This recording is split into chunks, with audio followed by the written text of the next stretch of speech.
The rain poured relentlessly, turning the streets into rivers of silver under the flickering streetlights. Mirabelle stood at the threshold of her parents' home, a place she had once called her sanctuary. The cold wind bit into her skin, but it was nothing compared to the icy tension in her heart. She hadn't been back here since that fateful night when her world collapsed. 14 years old, scared, and pregnant, she had been cast out into the darkness by the very people who were supposed to protect her. Now, years later, she was back, not as the broken girl they had shunned, but as a woman they would never forget. It all began on a night much like this one. The air had been heavy with storm clouds, the tension palpable even before the confrontation began. Mirabelle, trembling with fear, had stood in the small living room of their modest home, facing her parents. Her father, Lionel, a stern man with a voice that could command a room, had roared at her, his words like thunder. "You've brought shame upon this family," he bellowed, his fists clenched tightly at his sides. Her mother, Evelyn, usually the softer of the two, stood with arms crossed and eyes filled with disdain. "Disgusting," Evelyn spat, her words cutting deeper than any knife. 14 years old and pregnant. How could you let this happen? Mirabelle tried to speak, her voice barely a whisper over the sound of her own racing heartbeat. "I didn't mean to. I didn't know." The tears that streamed down her face were as much from humiliation as they were from heartbreak. But her explanations fell on deaf ears. Evelyn cut her off sharply, her voice cold as the rain outside. "Don't call me Mom. You've disgraced this family. Pack your things and leave." Mirabelle turned to Lionel, desperate for an ally. "Please, Dad," she pleaded, her small frame trembling under the weight of their condemnation. But Lionel's face remained as hard as stone. He slammed his hand on the table, his voice resolute. "We don't have a daughter anymore. Get out." And so, with nowhere to go and no one to turn to, Mirabelle had fled into the storm. The whispers of neighbors, the stares of passers-by, they followed her like shadows, each one a reminder of her isolation. Cold, hungry, and drenched to the bone, she wandered the streets, her hope fading with each passing hour.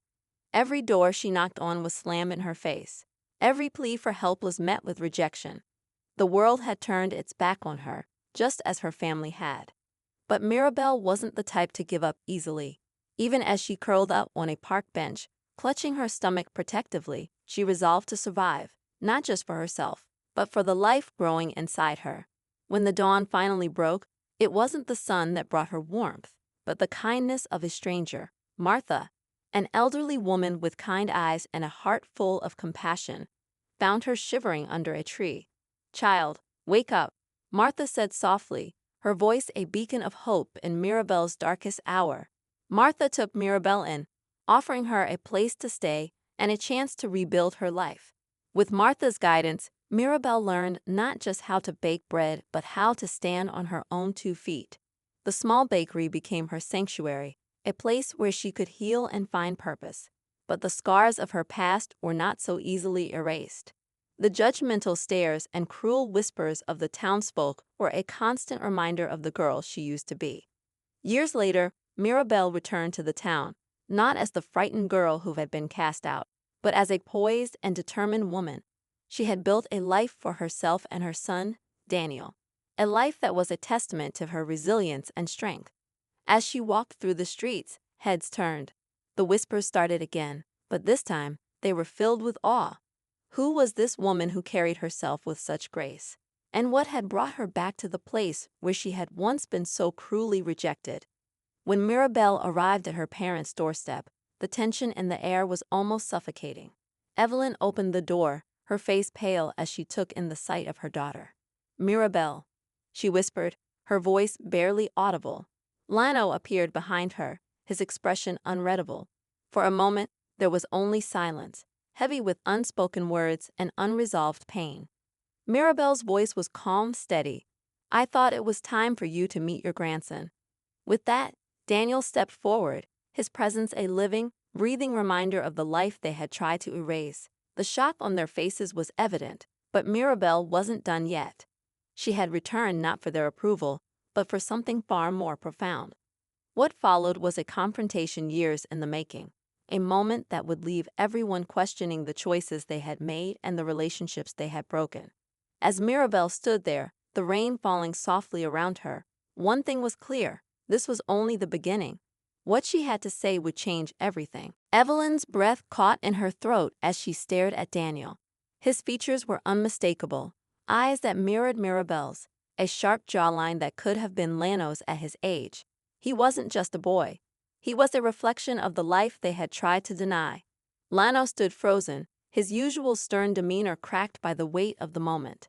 The silence stretched on, oppressive and heavy, until Mirabelle finally spoke again.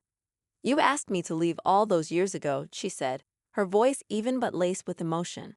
"You told me I didn't belong here, that I wasn't your daughter anymore. I believed you. But I didn't come back for your acceptance. I came back because she gestured to Daniel, deserves to know where he comes from. He deserves to understand the truth." Evelyn opened her mouth to respond, but no words came out. How could she explain the choices they had made? How could she justify the way they had abandoned their child in her time of greatest need? Instead, she reached for the doorframe to steady herself, her legs trembling under the weight of her guilt. Lano stepped forward, his face etched with emotions he rarely allowed himself to show. "Mirabelle," he began, but she held up a hand to stop him. "I'm not here for apologies," Mirabelle said sharply. "I've heard enough excuses in my life. What I want is clarity, for myself, for my son, and maybe for you too. You deserve to know what you lost when you sent me away." The words hung in the air, cutting through the quiet neighborhood like a sharp blade. Behind her, Daniel shifted uncomfortably, unsure of his place in the conversation. He looked up at his mother, sensing her strength but also the pain she was keeping hidden. Mirabelle glanced down at him, her expression softening. She placed a reassuring hand on his shoulder, silently reminding him that they were in this together. Evelyn finally found her voice, though it wavered with uncertainty. "Would you come inside? Please, we can talk." Mirabelle hesitated, the memories of that house flooding back in vivid detail. The arguments, the tears, the night she had walked out into the rain with nothing but the clothes on her back. But Daniel was watching her, and she wanted to set an example, for him, and maybe even for herself. With a small nod, she stepped through the doorway Daniel closed behind. The house hadn't changed much. The same worn furniture, the same faded wallpaper, the same faint smell of pine cleaner. It was as though time had stood still in this place, even as it had moved so cruelly forward for her. She glanced around, taking in every detail, her mind racing with memories she had long tried to suppress.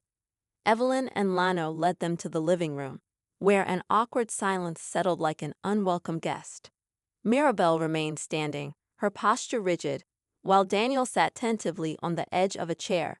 Evelyn fidgeted with her hands, stealing glances at her grandson, who avoided her gaze. Lano cleared his throat, trying to summon words that would break the tension, but none came. Mirabelle finally spoke, her tone measured but firm. "I don't want you to pretend everything is fine. It's not, and it won't be, not for a long time, if ever. But you need to understand what you did to me, what it cost me, and how much I've had to fight to stand here today." Her words struck like a hammer, shattering whatever illusions of reconciliation her parents might have been clinging to. Evelyn wiped at her eyes, but Mirabelle pressed on, unwilling to let emotion derail her. "Do you know what it's like to be 14 and alone in the world? To have nowhere to go, no one to turn to. I had nothing, not even the dignity of being treated like a human being." Lana looked down at his hands, his silence speaking volumes. Evelyn, on the other hand, couldn't stop herself. "We didn't know what else to do," she said weakly. "We were ashamed, Mirabelle. We didn't know how to handle it." "Shame," Mirabelle repeated bitterly. "That's what mattered to you? Not me? Not the fact that I was terrified and needed you. You cared more about what the neighbors would think than about your own daughter." Evelyn flinched, the truth of Mirabelle's words hitting her like a slap. Lionel finally looked up, his voice gruff but earnest. "We were wrong," he admitted. "We made a mistake, a terrible mistake, and we've lived with that guilt every day since." Mirabelle's jaw tightened, her emotions threatening to spill over. But she wasn't ready to let them see her cry. Not yet. "Guilt doesn't erase what happened," she said. It doesn't change the fact that you turned your backs on me when I needed you the most." Evelyn began to sob quietly, and Daniel shifted uncomfortably again. Mirabelle noticed and softened her tone slightly. "This isn't about punishing you," she said. "It's about making sure you understand.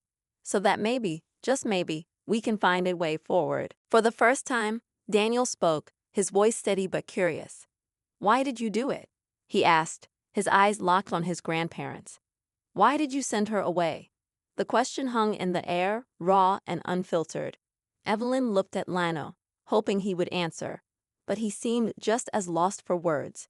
Finally, she spoke, her voice barely above a whisper. "We were scared," she admitted. "We didn't know how to handle what was happening.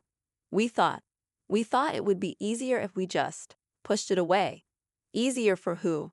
Mirabelle asked, her tone sharp again. "Certainly not for me, and definitely not for him." She gestured toward Daniel, who sat with a look of quiet defiance that reminded her so much of herself at his age. Lano ran a hand through his hair, his frustration evident. "You're right," he said, his voice breaking slightly. "We failed you. We failed as parents. And there's nothing we can say that will ever make up for that." Mirabelle let out a slow breath, her emotions swirling in a chaotic storm.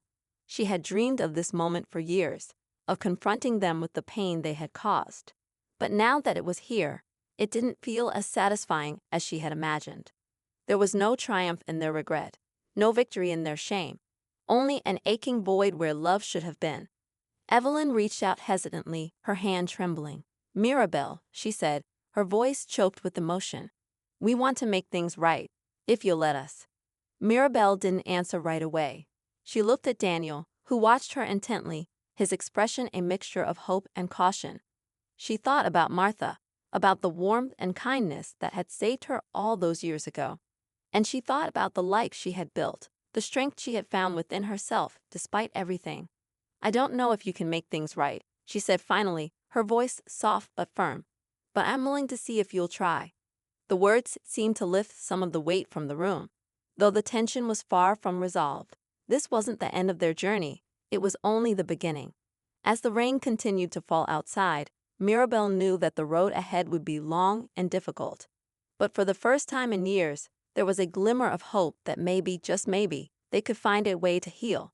The days following their visit were a whirlwind of emotions for Mirabelle. She couldn't shake the memories that seeing her parents had dredged up, those dark, lonely nights when she felt like the entire world was against her. She thought about the bakery, her refuge, and the strength Martha had given her. Martha had always taught her that forgiveness was as much for herself as it was for others, but the scars on her heart ran deep. She wasn't sure if she was ready to let Evelyn and Lano fully back into her life, even though a part of her longed to believe in their sincerity. Daniel, too, was grappling with what had happened. At 14, he was old enough to understand the complexities of his family's history, but the full weight of it was only now beginning to settle on him. He had seen the tears in his grandmother's eyes and heard the tremble in his grandfather's voice.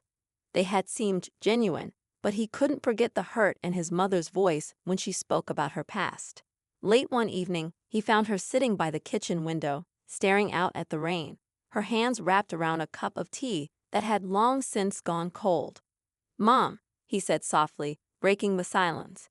"Do you think they really mean it? That they're sorry?" Mirabelle turned to look at him, her eyes weary but filled with love. She thought carefully before answering. "I think they believe they're sorry," she said. "But believing and proving it are two very different things." Daniel nodded, his brow furrowed in thought. "Do you think you'll ever forgive them?" Mirabelle smiled faintly, reaching out to brush a strand of hair from his face. "I've already forgiven them," she said. "Not for their sake, but for mine. Carrying all that anger, it was like holding onto a weight that only dragged me down. But forgiveness doesn't mean forgetting, and it doesn't mean we just pick up where we left off. They have to earn their place in our lives." Daniel leaned into her touch, his heart aching for his mother. He had always admired her strength, but now he understood just how much she had endured to build the life they had. He resolved to stand by her, no matter what happened next. Meanwhile, Evelyn and Lano found themselves navigating the unfamiliar territory of regret and redemption. They spent hours poring over photo albums, tracing their fingers over pictures of Mirabelle as a child, her wide smile and sparkling eyes a painful reminder of what they had lost. They couldn't turn back time, but they were determined to make amends in any way they could. Evelyn, in particular, felt the weight of her choices pressing down on her. She had always prided herself on being a good mother, on running a respectable household, but seeing Mirabelle again had shattered that illusion. She couldn't stop thinking about the loaf of bread Mirabelle had left behind and the note that accompanied it. Resilience and forgiveness, it had said. Those words haunted her, a reminder of everything she had failed to embody. Lionel, though less outwardly emotional, was equally affected. He threw himself into fixing up the house, as if painting over the cracks in the walls could somehow repair the fractures in their family. But no amount of physical labor could ease the guilt gnawing at his conscience. He knew that earning Mirabelle's trust would be the hardest thing he had ever done, but he was determined to try. One afternoon, Evelyn and Lionel decided to visit the bakery unannounced, hoping to catch Mirabelle during a quiet moment. When they arrived, the shop was bustling with customers, the warm scent of fresh pastries and coffee wafting through the air. They watched from a distance as Mirabelle moved gracefully behind the counter, her face calm and composed. She looked so different from the frightened girl they had sent away all those years ago, stronger, more confident, and undeniably successful. Eventually, the crowd thinned and they stepped forward hesitantly. Mirabelle noticed them immediately, her expression unreadable. "Mom, Dad," she said evenly. "What brings you here?" Evelyn hesitated, unsure how to begin. "We wanted to see you," she said finally, "to talk." Mirabelle folded her arms, leaning against the counter. "I thought we already said everything there was to say." Lionel stepped in, his voice steady but tinged with emotion. We wanted to show you that we're serious about making things right." Mirabelle studied them for a long moment, her eyes searching their faces for any hint of insincerity. Finally, she nodded toward a small table in the corner. "Sit," she said. "We'll talk." As they sat down, Evelyn's hands fidgeted nervously in her lap. "Your bakery is beautiful," she said, her voice soft. "You've built something really special." Mirabelle didn't respond immediately. She was wary of their compliments, unsure if they were genuine or simply a way to ease their own guilt. "It wasn't easy," she said finally. "I had to fight for everything I have. Martha taught me how to stand on my own 2 feet, how to believe in myself when no one else did." Evelyn's eyes filled with tears. "We should have been there for you," she said. "We should have been the ones to teach you those things." Mirabelle's expression softened slightly, though her guard remained up. "But you weren't," she said simply, "and I had to learn the hard way. But maybe that's what made me stronger." Lionel cleared his throat, his voice heavy with emotion. "We know we can't change the past," he said, "but we want to be part of your future, if you'll let us." Mirabelle looked at them both, her emotions warring within her. She could see the sincerity in their eyes, the pain and regret etched into their faces. But she also knew that trust wasn't something that could be rebuilt overnight. It would take time, patience, and a lot of effort on their part. "I'll think about it," she said finally. "But if you want to be in my life, and Daniel's, you have to prove that you've changed. Words aren't enough." Evelyn and Lionel nodded, their expressions a mix of relief and determination. They knew they had a long road ahead, but they were willing to do whatever it took. As they left the bakery that day, Mirabelle watched them go, her heart heavy with conflicting emotions. She wanted to believe in their sincerity, but the scars of the past weren't so easily healed. That night, as she sat by the window again, Daniel joined her, his presence a comforting reminder of everything she had fought for. "Do you think they'll keep their promise?" he asked quietly. Mirabelle sighed, her gaze fixed on the dark sky outside. "I don't know," she admitted, "but I'm willing to give them the chance to try." The storm outside raged on, the rain pounding against the glass like an echo of the turmoil in her heart. But deep down, Mirabelle knew that storms didn't last forever. And maybe, just maybe, this one would finally lead to a brighter dawn. In the weeks that followed, Evelyn and Lionel tried their best to show Mirabelle they were serious about rebuilding the relationship. They visited the bakery regularly, buying pastries they didn't need just to have a reason to linger. They even began attending Daniel's soccer games, cheering from the sidelines like proud grandparents. At first, their presence felt awkward and intrusive, but Daniel, though guarded, didn't push them away. Mirabelle watched from a distance, her emotions a tangled mix of hope and skepticism. She couldn't help but wonder if this was genuine or if they were simply trying to ease their guilt. One day, Evelyn brought a small package to the bakery and placed it on the counter without a word. Mirabelle eyed it suspiciously before reluctantly unwrapping it. Inside was an old, weathered photo of her as a child, smiling brightly between her parents. The sight of it hit her like a wave, bringing back memories of a simpler time when she had believed in their love unconditionally. "I found it in a box of old things," Evelyn said quietly. "I thought you might like to have it." Mirabelle set the photo down, her hands trembling slightly. "It's nice," she said, her voice carefully neutral. She wasn't ready to say more, not yet. Evelyn nodded, her eyes filled with unspoken regret, and left without pressing further. That night, Mirabelle sat at the kitchen table with the photo in front of her. She traced the edges of the picture with her fingertips, her mind a whirlwind of emotions. Daniel entered the room and noticed the photo. He sat down beside her, his curiosity evident. "Is that you?" he asked, pointing at the little girl in the picture. "Yes," Mirabelle replied, her voice soft. "That was taken a long time ago, back when things were different." Daniel studied her expression, his young mind trying to piece together the emotions he saw. "Do you miss them? The way they used to be?" Mirabelle hesitated, her eyes clouded with thought. "Sometimes," she admitted, "but the people in this picture, they're not the same people I know now. And I'm not the same girl either." Daniel nodded, his understanding growing deeper with each passing day. "Do you think they really want to be better now?" he asked. Mirabelle sighed, her gaze distant. "I don't know. I think they're trying, but trust takes time." The next morning, as Mirabelle prepared to open the bakery, she noticed a small crowd gathered outside. At first, she thought it was just eager customers lining up early, but as she approached, she realized something was wrong. Graffiti covered the front window, the words cruel and accusatory. Her heart sank as she read the hateful phrases scrawled across the glass. "Disgrace. Unfit mother. Go back where you came from." Her hands shook as she unlocked the door and stepped inside. Martha arrived moments later, her face hardening as she took in the damage. "Who could do such a thing?" she demanded, her voice laced with anger. Mirabelle didn't answer. She felt like the air had been knocked out of her. The bakery had always been her sanctuary, a place of warmth and acceptance, and now it felt violated. Word spread quickly through the town, and soon Evelyn and Lano arrived, their expressions a mix of shock and fury. Evelyn reached out to Mirabelle, but she stepped back, her defenses up. "This is why I was scared to come back," Mirabelle said, her voice trembling. "People here will never let me forget." Lano's jaw tightened. "Whoever did this will pay," he said firmly. "We'll make sure of it."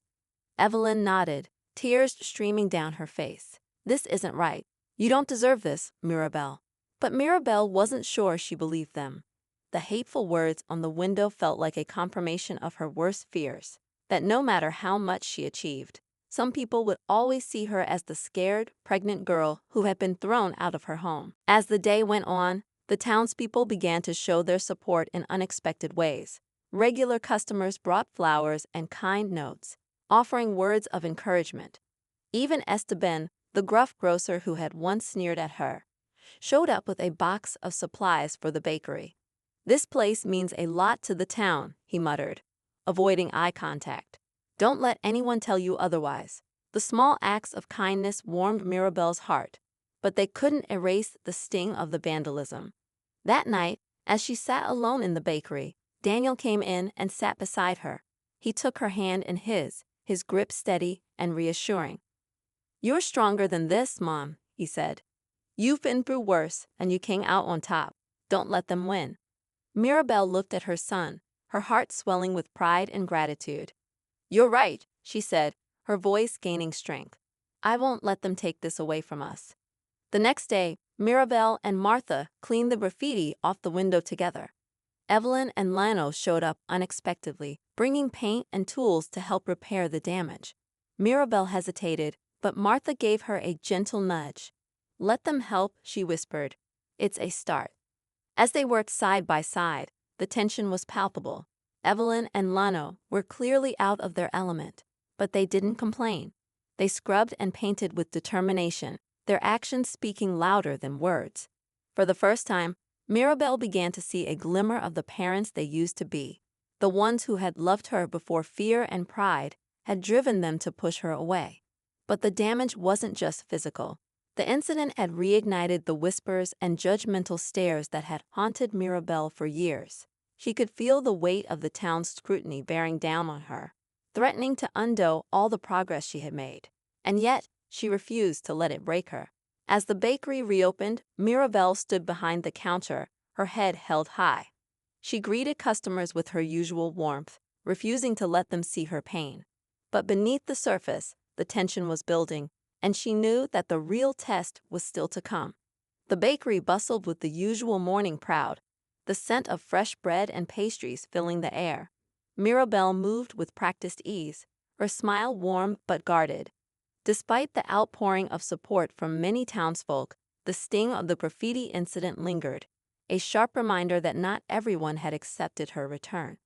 Daniel helped where he could, carrying trays and charming customers with his polite demeanor. Though Mirabelle was proud of her son's resilience, she couldn't shake the unease settling in her chest, a feeling that something was brewing beneath the surface. Later that week, a letter arrived at the bakery, addressed to Mirabelle in a neat, unfamiliar hand. Curious, she opened it while Martha busied herself with the day's preparations. As Mirabelle read the letter, her hands began to tremble, and her face went pale. It was from someone claiming to know the identity of the person who had vandalized the bakery. The writer offered no name but hinted at someone close to her past, someone she wouldn't expect. The cryptic message ended with a warning. Be careful who you trust. Mirabelle's heart raced as she folded the letter and tucked it into her apron. The words replayed in her mind, fueling a mix of anger and fear. She wanted to dismiss it as a cruel prank, but something about the tone felt genuine, almost too personal to ignore. The idea that someone from her past could still harbor such animosity toward her was unsettling, and it reignited the doubts she had tried so hard to suppress. That evening, as Mirabelle cleaned up after closing, she couldn't shake the letter from her mind. Daniel noticed her distraction and gently nudged her arm. "Mom, are you okay?" he asked, his voice filled with concern. Mirabelle forced a smile and ruffled his hair. "I'm fine, sweetheart, just a lot on my mind." But she wasn't fine. The letter had opened a door to old wounds, and she couldn't stop herself from wondering who might still wish her harm after all these years. As she lay in bed that night, her thoughts drifted to Evelyn and Lionel. They had been trying so hard to mend their relationship, but could their efforts be genuine? Or was there something they weren't telling her? The next day, Mirabelle decided to confront her parents. She invited them to the bakery after hours, determined to get answers. When they arrived, she wasted no time. "I got a letter," she said, her voice steady but tinged with accusation. "It said someone close to my past might still want to hurt me.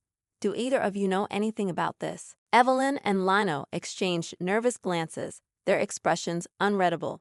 Finally, Lionel spoke.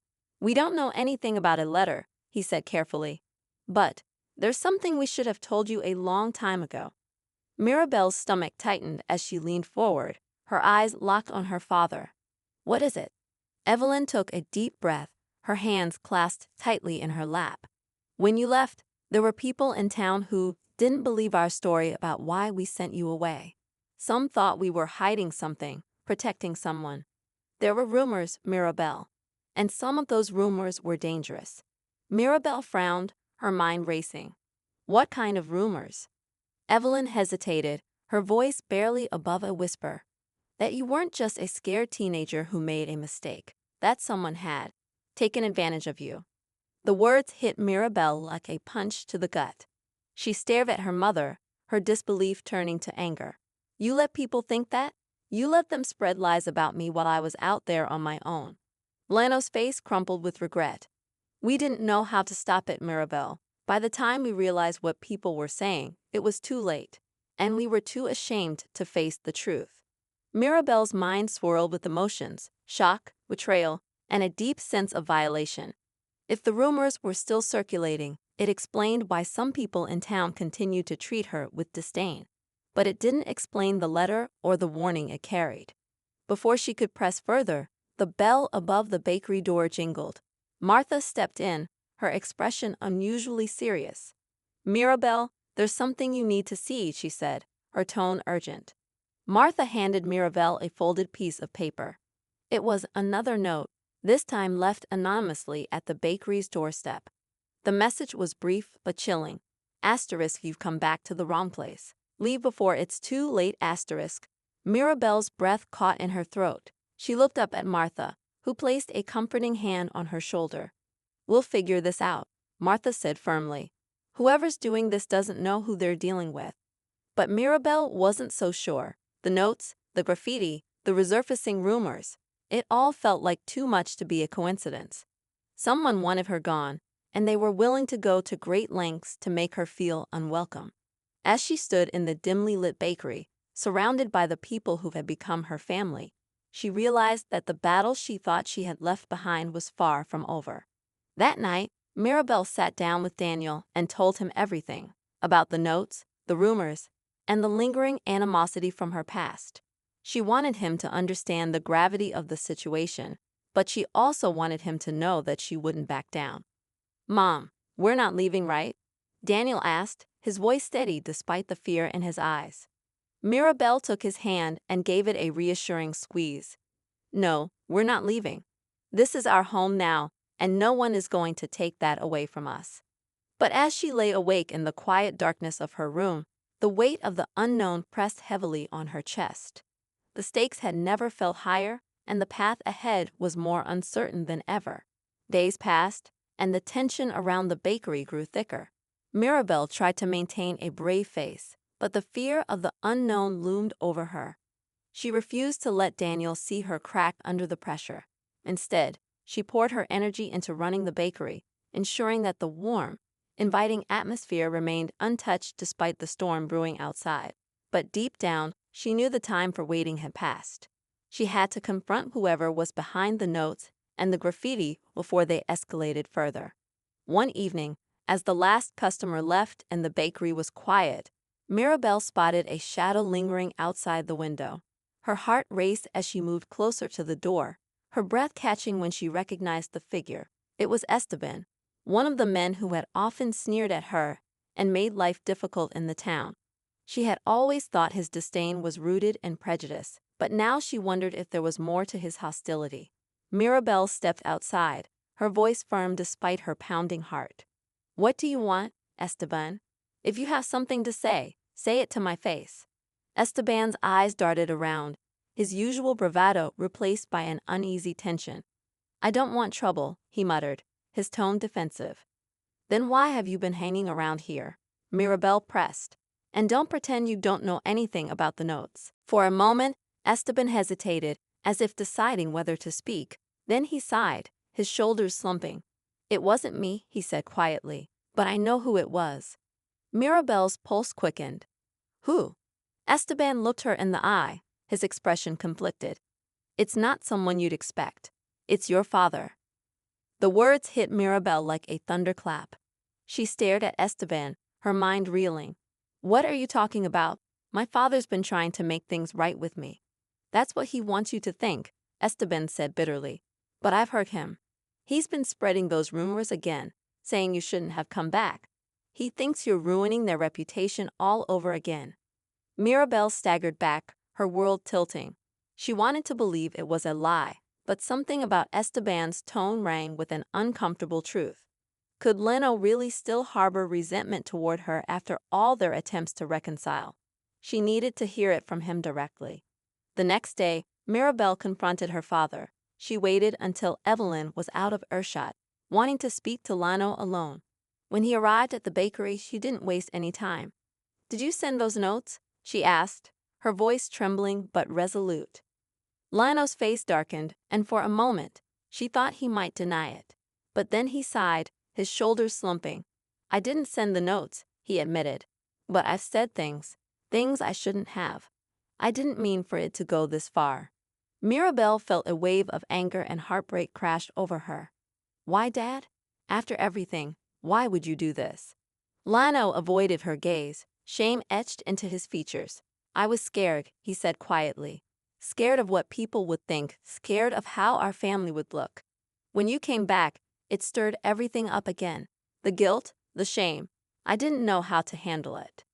Mirabelle's voice cracked with emotion. You don't get to hurt me because you're scared. Do you have any idea what I've been through? What Daniel's been through? Lionel's eyes filled with tears, and for the first time, Mirabelle saw the weight of his regret. I've made so many mistakes, Mirabelle. I thought pushing you away would protect the family, but all it did was destroy it. I see that now. Before Mirabelle could respond, the door to the bakery burst open. Daniel stood there, his face pale and his hands clutching a crumpled note. Mom, I found this outside, he said, his voice shaking. Mirabelle took the note and unfolded it. Her blood ran cold as she read the words. Asterisk, you think you figured it out, but you don't know the whole story. This isn't over, asterisk. For a moment, the bakery was silent, the tension thick enough to cut with a knife. Then Mirabelle looked up at Lionel, her voice steady despite the fear coursing through her. If you're really sorry, Dad, you'll help me figure out who's behind this. No more secrets. Lionel nodded, his expression resolute. I'll do whatever it takes to make this right. In the days that followed, Mirabelle, Lionel, and Martha worked together to uncover the truth. They pieced together clues, spoke to townsfolk, and slowly began to unravel a deeper conspiracy. The final piece of the puzzle came when an old friend of Lionel's confessed to writing the notes, claiming he had done so at Lionel's suggestion years ago, but had taken it too far when Mirabelle returned.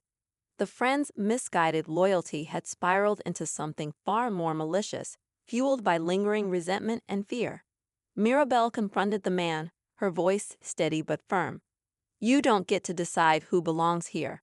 I've worked too hard to let anyone take this away from me. In the end, the man's actions were exposed to the town, and he was held accountable for the damage he had caused. The bakery, once a target of scorn, became a symbol of resilience and hope. Lionel, humbled by the experience, worked tirelessly to rebuild the trust he had broken with his daughter. And Mirabelle, stronger than ever, stood tall in the face of adversity, knowing that she had not only reclaimed her place in the town, but also rewritten her own story. As the sun set over the bakery one evening, Mirabelle looked out at the bustling streets, Daniel by her side. She knew there would always be challenges, but she also knew she had the strength to face them. Together, they had built something beautiful, something no one could take away, and in that moment, she felt truly at peace.